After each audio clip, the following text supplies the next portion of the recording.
Every Christmas morning, something extraordinary happens in living rooms, churches, and candlelit chapels across the world. 2 billion people retell the same story. A young woman, a manger, shepherds stumbling through the dark, talking about angels. It is the most familiar story on earth.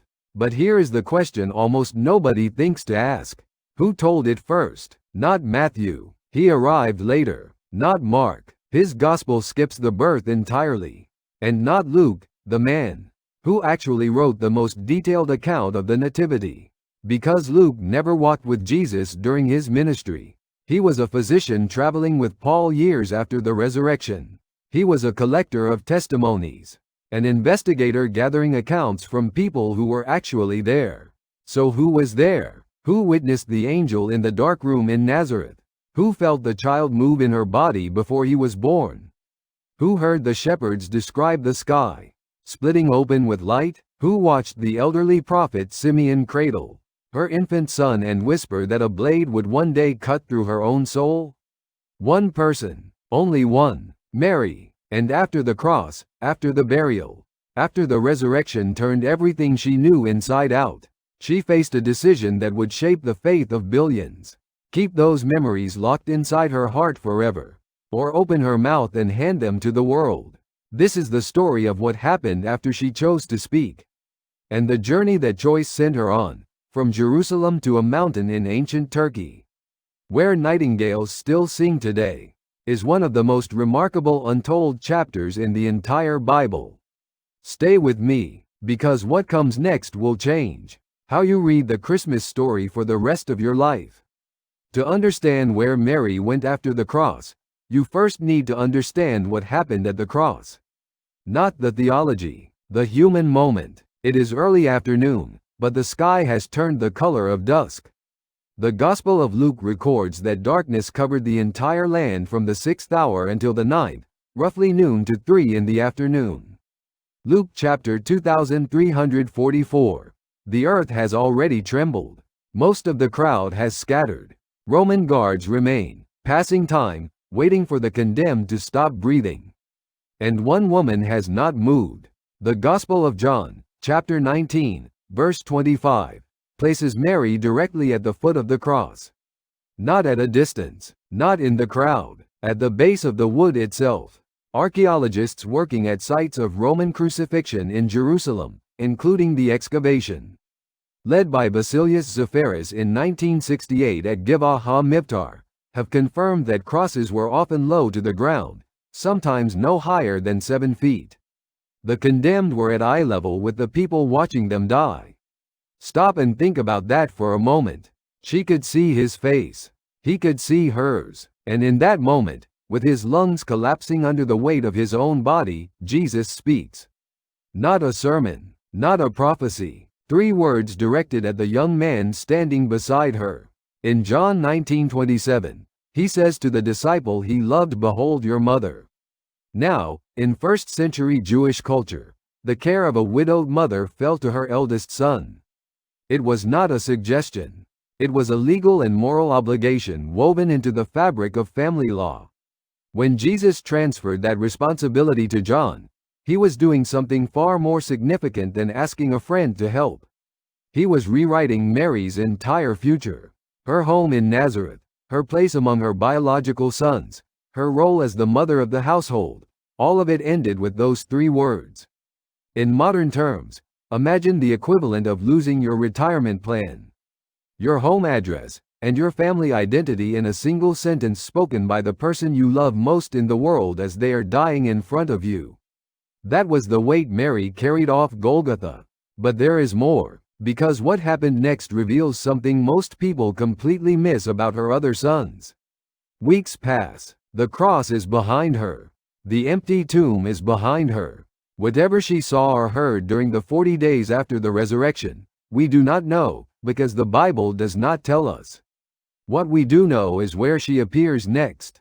Acts chapter 1, verse 14. A narrow stone staircase in Jerusalem. A room at the top, not large, stone walls, low wooden beams, the thick air of too many bodies in a small space. Oil lamps flicker against the walls. About 120 people are gathered, praying, waiting for something Jesus promised before he ascended. And Luke, the author of Acts, makes a point of naming Mary specifically. She is there. She is praying. However, what many people do not realize is who else is in that room. Acts 114 does not just mention Mary. It mentions his brothers, James, Joses, Judas, Simon, the same men who, according to Mark 321, once marched to one of Jesus' public gatherings and tried to physically take him away because, in their words, he was out of his mind. Pause here, because this detail matters. These brothers were not followers during Jesus' ministry. They were skeptics. John chapter 75 states it plainly. Even his own brothers did not believe in him. These were men raised in the same house, eating the same bread, sleeping under the same roof, and they looked at their eldest brother and concluded he had lost his grip on reality. And now they are in the upper room, praying, waiting, alongside the same disciples they once considered enablers of a madman. What changed them? Paul gives us a clue. In 1 Corinthians chapter 157, he records that after the resurrection, Jesus appeared to James individually. A private meeting between two brothers. We have no record of what was said, but James walked out of that encounter a different man. He would go on to lead the entire church in Jerusalem. But consider Mary's position in this. She is the only person in that room who connects every era of the story. The angel, the manger, the boy in the temple, the ministry, the cross, and now this, 120 people in a borrowed room, including her own sons who have finally stopped resisting what she has known since before the child was born. And this is where it gets even more surprising, because what fills that room next will reshape her purpose entirely. Acts chapter 2, the festival of Pentecost. Jerusalem is packed with Jewish pilgrims from across the known world. Parthians, Medes, Elamites, residents of Mesopotamia, visitors from Rome, Crete, Arabia. Luke lists them all in Acts 29 through 11. The city is loud, alive, swollen with travelers. And inside the upper room, a sound begins. Not from the street, not from the temple courts. Acts 22 describes it as a violent rushing wind that fills the entire house. The oil lamps flicker. Then something appears, what looked like tongues of fire. Acts 23, resting on each person in the room. Think about what this moment meant to Mary specifically. The last time the Holy Spirit came to her, she was alone. A teenage girl, maybe 14 or 15 years old, in a small dark room carved from limestone in a village of fewer than 400 people.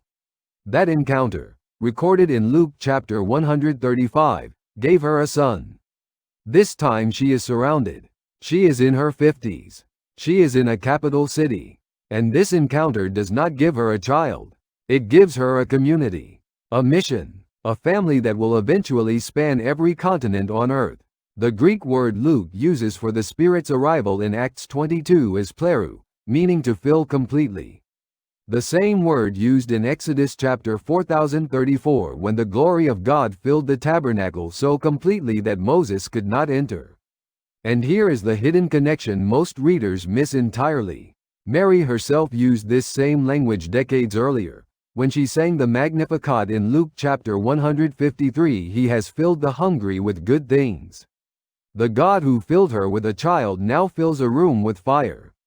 The pattern does not change. God fills the empty. That is the consistent testimony of the entire Bible, from Genesis to Acts. We will come back to this pattern later. But first, Mary has work to do. And it begins the moment she walks out of that room and into the crowded streets of Jerusalem. After Pentecost, the early church explodes. 3,000 people respond to Peter's sermon that same day, according to Acts 241. Within weeks, the number grows to 5,000, as recorded in Acts 44. These new believers need structure, teaching, answers, and they all have one question that no apostle can fully answer. What was he like before? Before the miracles, before the sermons, before the crowds? What kind of child was he? What did his childhood look like? Who visited the night he was born? Only Mary knew. Luke chapter 2, verse 19, tells us something remarkable about this woman. After the shepherds arrived and told everyone what the angels had said, Mary treasured up all these things, pondering them in her heart. The Greek word translated as treasured is synterio, meaning to guard carefully, to preserve intact. Like a vault, like a sealed archive, for over 30 years, Mary guarded those memories in silence. Now, in a courtyard in Jerusalem, surrounded by new believers hungry for the origins of their faith, she begins to open that vault. The angel who appeared in the dark. The words, "Do not be afraid." The journey south to Bethlehem, roughly 80 miles on foot, while heavily pregnant. The stone feeding trough, not a wooden barn, because first-century Bethlehem homes used ground floor caves to shelter livestock, and archaeological excavations by the Franciscan Fathers at the Church of the Nativity have confirmed this practice. The shepherds arriving breathless in the middle of the night. The old prophet Simeon taking the baby in his arms and warning her that a sword would pierce through her own soul. Luke chapter 235. She had kept every one of these moments locked inside her for 3 decades. And now the church needed them. And this is where it gets personal for you. Because without Mary's testimony, there is no nativity, no Christmas story, no angel saying, "Fear not," no shepherds, no manger, no swaddling clothes. Luke collected his information from eyewitnesses, as he states plainly in Luke chapter 12.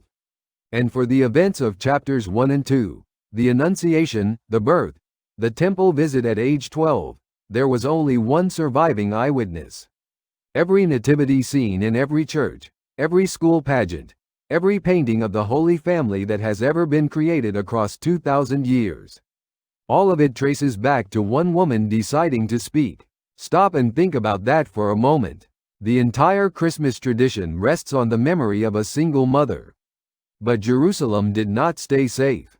Acts chapter 7 records the stoning of Stephen, one of the first deacons, killed outside the city walls for proclaiming Jesus as the Messiah. Acts 81 tells us that a great persecution broke out against the church in Jerusalem, and all except the apostles were scattered throughout Judea and Samaria. Consider what this moment felt like for Mary. She had already stood at the foot of a Roman cross and watched the authorities execute someone she loved. Now the same pattern was repeating. Believers dragged from homes, families separated, the community that had gathered around the apostles beginning to fracture. And it was about to get worse. In Acts 1:21 through 2, King Herod Agrippa arrests and executes James, John's brother, with a sword. Peter is thrown in prison. The inner circle of Jesus' closest followers is being systematically hunted. Now, remember Jesus' command from the cross. He told John to take care of Mary. That was not a gentle suggestion. In the ancient Near East, a dying man's final words carried the weight of a legal decree. The Mishnah, the collection of Jewish oral law compiled around 200 AD but reflecting earlier traditions, treats deathbed instructions as binding. John had a command from a dying man, and when Jerusalem became a killing ground, that command did not become optional. It became urgent. He had to leave, and he had to take Mary with him. But there is more to this decision than survival, because where John took her reveals something extraordinary about the early church's strategic thinking, and about Mary's final mission. Picture a harbor on the coast of ancient Judea, Caesarea Maritima, most likely, the massive port city built by Herod the Great, with its artificial breakwater extending over 400 meters into the Mediterranean. The smell of salt and pitch and fish, cargo ships rocking against limestone docks, sailors calling to each other in Greek, the common language of trade across the empire. Mary has never been on a ship. She grew up in Nazareth, a village set among the hills of Lower Galilee, roughly 25 kilometers from the nearest coastline.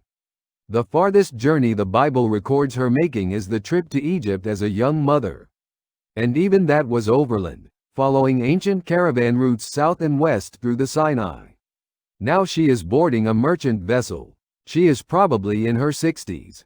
And she is about to cross open water for the first time in her life, heading toward a country she has never seen, a culture she does not know, and a city that worships a goddess she does not recognize.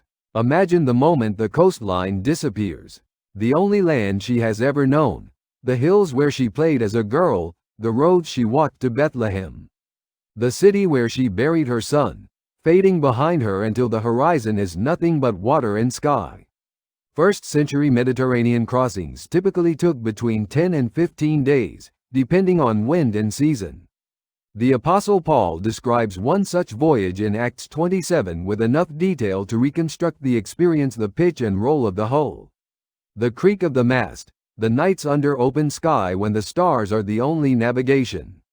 The same stars Mary watched from the rooftop in Nazareth, now reflected on water she has never seen. Same God, same sky, completely different world beneath her feet.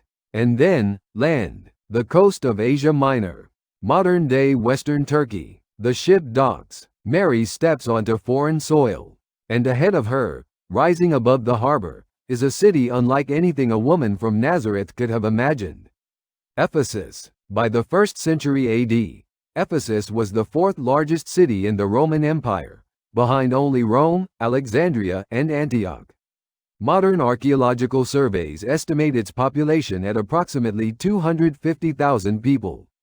The Austrian Archaeological Institute, which has been excavating the site since 1895, has uncovered marble-paved streets, a library that held 12,000 scrolls, public baths with heated floors, a theater carved into the western slope of Mount Pion with seating for 25,000 spectators.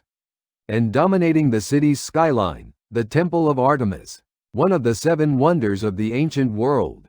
Ancient sources describe it as roughly 4 times the size of the Parthenon in Athens.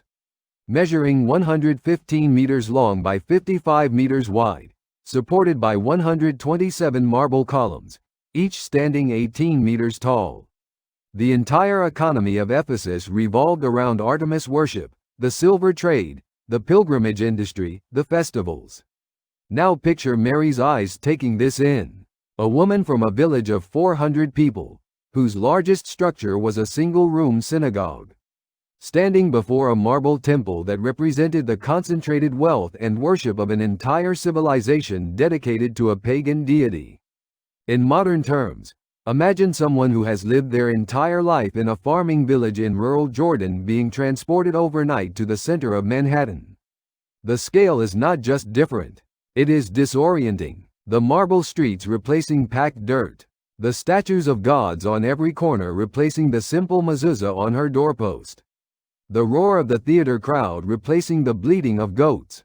Pause here, because this detail matters. Remember what happened later in Ephesus. In Acts 19:23-41, a riot breaks out because Paul's preaching is threatening the Artemis industry. The silversmith Demetrius rallies the craftsmen, and the entire city erupts into a 2-hour chant, "Great is Artemis of the Ephesians." This is the spiritual atmosphere Mary walked into, a city that would literally riot to protect its goddess. And the God who met her in a dark room in Nazareth met her again here. On marble streets, under a pagan sky, the same God, the same faithfulness, different address. John does not take Mary into the city center. He takes her above it. According to a tradition consistent across multiple early church sources, including Epiphanius of Salamis writing in the 4th century, John settled Mary in a modest dwelling on a forested hillside south of Ephesus. The path winds uphill through Aleppo pines and wild olive groves. The air cools as the elevation rises. The noise of the city fades. The Turks call this hillside Bulbul Dagi, the mountain of nightingales. Even today, hundreds of nightingales nest in the trees, filling the air with song from spring through autumn. Near the summit, a small stone structure. One main room, a side chamber, a simple hearth, windows set high in the walls, a natural spring flowing nearby with fresh, cold water. And this is where it gets truly remarkable. In 1881, a French priest named Julien Goyet followed the written visions of Anne Catherine Emmerich. a German Augustinian nun who died in 1824 and who had never left the Westphalia region of Germany. Emmerich described a stone house on a mountain near Ephesus with specific architectural details. Its dimensions, the arrangement of its rooms, the spring nearby, the surrounding vegetation. Goyet found a structure matching her descriptions almost exactly. Later expeditions, including one led by Lazarist missionaries in the 1890s, confirmed the site. In the 20th century, archaeological examination of the lower foundation walls revealed construction techniques and materials consistent with 1st century building practices in Asia Minor. The structure measures approximately 7 by 7 meters. 3 popes have visited this site. Paul VI in 1967, John Paul II in 1979, Benedict XVI in 2006. Both Christians and Muslims make pilgrimage here, as Mary, called Maryam, holds a position of honor in the Quran as well.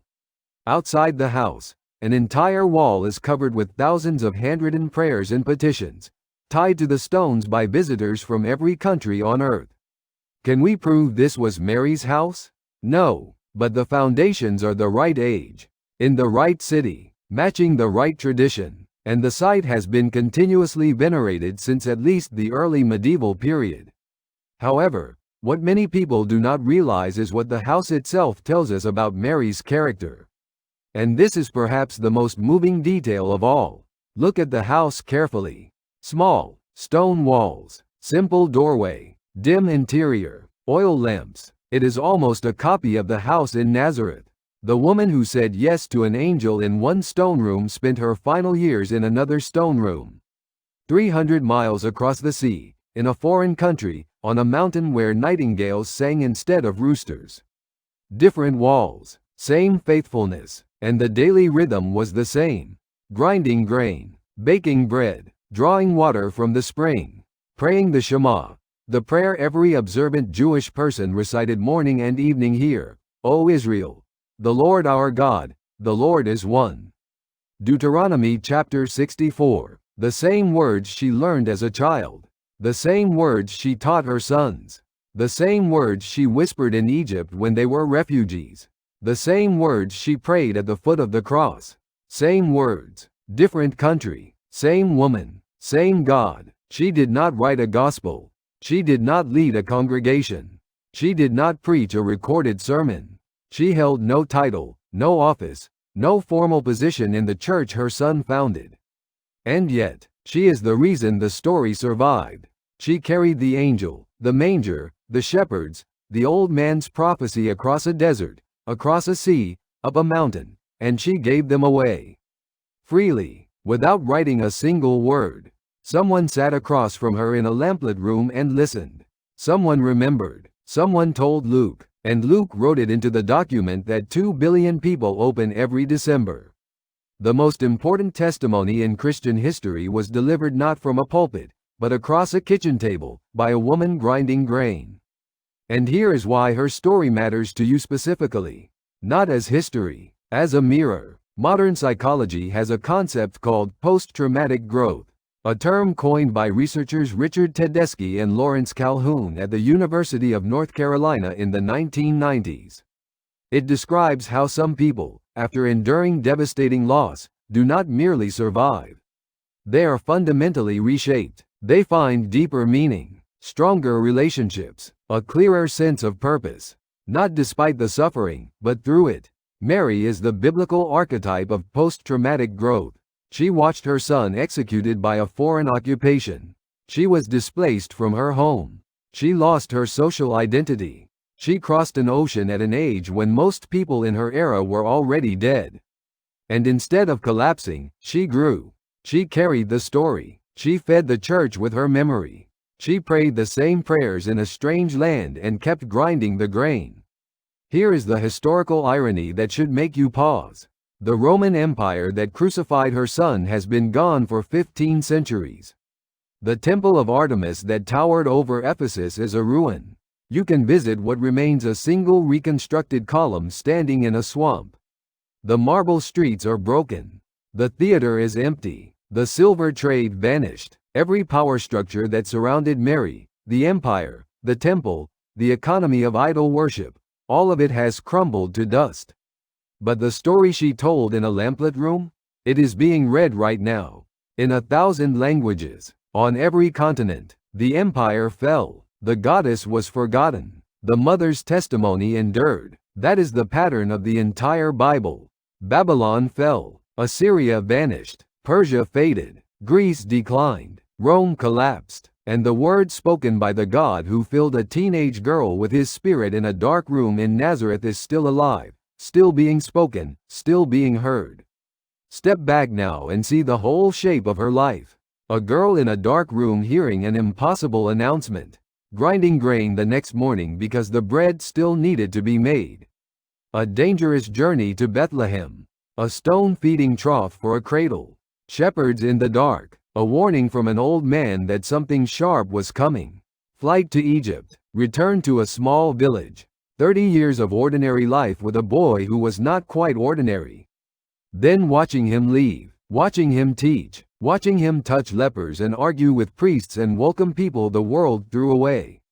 Watching his own brothers call him insane. Watching the crowd turn. Watching the arrest. Watching the trial. Standing at the cross. Not falling. Standing. 3 words from a dying son reassigning her entire life. An empty tomb. A room full of fire. A new beginning at 50 years old. Stories told in courtyards. A sea crossing she never expected. A foreign city of marble and false gods. A small stone house on a mountain of nightingales. The same bread. The same prayers. The same hands. And somewhere, at some time, unrecorded, quietly, an ending. The most celebrated mother in the history of the world, finishing her life the way she began it, unseen, faithful, doing the small things she had always done. No title, no office, no monument during her lifetime. Just a woman who said yes when God asked, and then kept saying yes. Morning after morning, in every house, in every country, through every loss, for the rest of her days. From Nazareth to Ephesus, the message never changed. God does not choose the loud life. He does not choose the famous life. He chooses the faithful life, the ordinary life lived with extraordinary trust, and he calls it enough. Before you go, I want you to sit with 3 questions. Do not answer them now. Take them with you. First, what memories are you carrying that the world has never heard, and is it time to share them? Second, are you waiting for your life to feel extraordinary before you believe it matters? Because Mary's life never looked extraordinary from the outside. Not once. Not for a single day. Third, if God asked you to cross a sea you have never crossed, at an age when the world says you should stop, would you go? She did. If this story stayed with you, if something in it felt personal, share it with someone who needs to hear it today. And if you want to hear more stories like this, stories the Bible tells between the lines, join this channel. We go where most people stop reading. See you in the next one.